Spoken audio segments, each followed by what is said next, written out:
আজকে আমি রান্না দেখাবো কচুমুখী ডাল। কচুমুখী প্রথমে কাঁচামরিচ তেলে নিলাম, ওটা বেটে নিব। এই দেখি তেল গরম হচ্ছে, পেঁয়াজ দিলাম, শুকনো মরিচটা একটু ভেজে রাখলাম, পাটা শাক করেছি। এই যে কাঁচামরিচ বেটে নিয়েছি, ধনে জিরে 1.5 চামচ, কাঁচামরিচ 8-10টি, কচুমুখী সিদ্ধ করে রেখেছি, চটকে নিয়েছি। হলুদ লবণ দিয়ে ইলিশ মাছের কানসাগুলো হলুদ দিয়ে মেখে নিলাম। স্পেশালি রান্না, অনেক ওই মাথাগুলো দিয়ে সবসময় তো আমরা শাক খেয়ে থাকি, কচু শাক। আজকে কচুমুখী দিয়ে রান্না করব।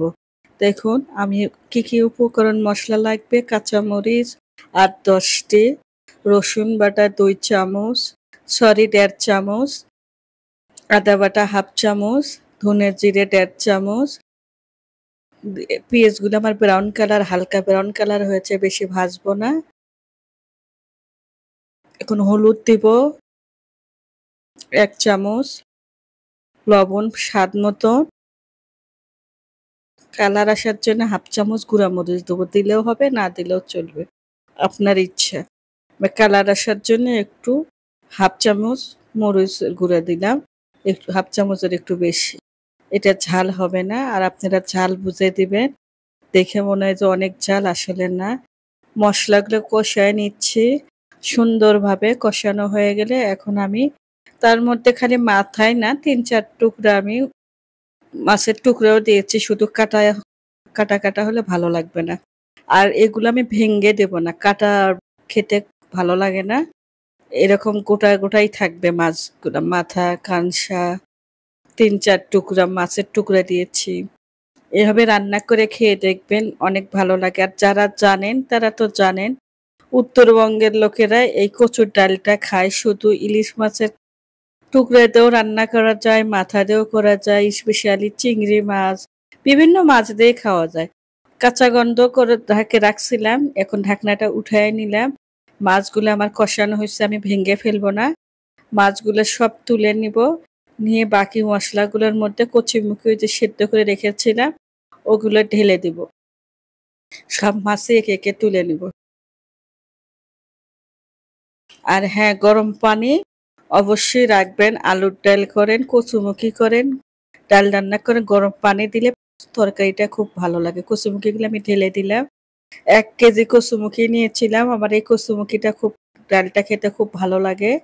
যত ঠান্ডা হবে তত মজা লাগে। এই ডাল পানিটা একদম শুকিয়ে নিব, না শুকা পর্যন্ত ডালটা নাড়াচাড়াই করবো, তলাটা লেগে যাবে। আর ওই যে কাঁচা গন্ধ, মাছ ঢেকে রেখেছিলাম, আর ঢাকবো না, না হওয়া পর্যন্ত আর ঢাকবো না। এভাবে নাড়াচাড়াই করবো, তলাটা লেগে যাবে। হলুদটা কম মনে হচ্ছিল, আমি আর একটু হলুদ দিলাম কালার আসার জন্য। আর কাঁচামরিচ দিয়েই রান্না করা যায়, আমি একটু কালার আসার জন্য একটু গুঁড়া মরিচ দিলাম। আপনি গুঁড়া মরিচ দিতেও পারেন, নাও পারেন, স্কিপ করতে পারেন। আমি দিলাম কালার আসার জন্য। আর এইভাবে সবসময় নাড়াচাড়া করবেন। এ দেখেন আমার পানিটা টেনে গেছে। এখন আমি বাকি মাছগুলো আছে সবগুলো ঢেলে দেবো এই যে।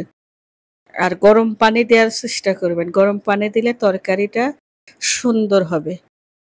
আলুর ডাল করেন আর এই কচুমুখী রান্না করেন, যেটাই বলেন। এই এখন আমি পানি দিয়ে দেব, পানি দিয়ে দিলাম যে গরম পানি, বাটিতে যে মশলাগুলো ছিল ধুয়ে নিলাম। ওই নাড়াচাড়া করতে থাকবো আলতো ভাবে, জানি মাছগুলো ভেঙে না যায়, যেহেতু মাথা এগুলা কাটা কাটা হবে। কচু শাকের মধ্যে কাটা বেছে খেতে ভয় লাগে, কিন্তু কচু শাক খেতে খুব ভালো লাগে ইলিশ মাছের মাথা দিয়ে। ওটা তো আর হ্যাঁ, এই মশলাটা স্পেশালি মশলা, এই মশলাটা কখনোই বাদ দিবেন না। এই গরম মশলার মধ্যে থাকবে ধনিয়া, জিরা, সাদা এলাচ, কালো এলাচ, দারচিনি, লবঙ্গ সবগুলো টেলে নিয়ে তারপরে গুঁড়া করে নিবেন। এই গুঁড়া মশলাটা অবশ্যই দিবেন, ডালের আসল টেস্ট এই গুঁড়া মশলা।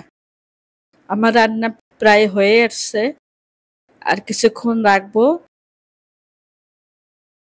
তারপরে নেমে নেব। দেখে মনে হচ্ছে পাতলা, আসলে না।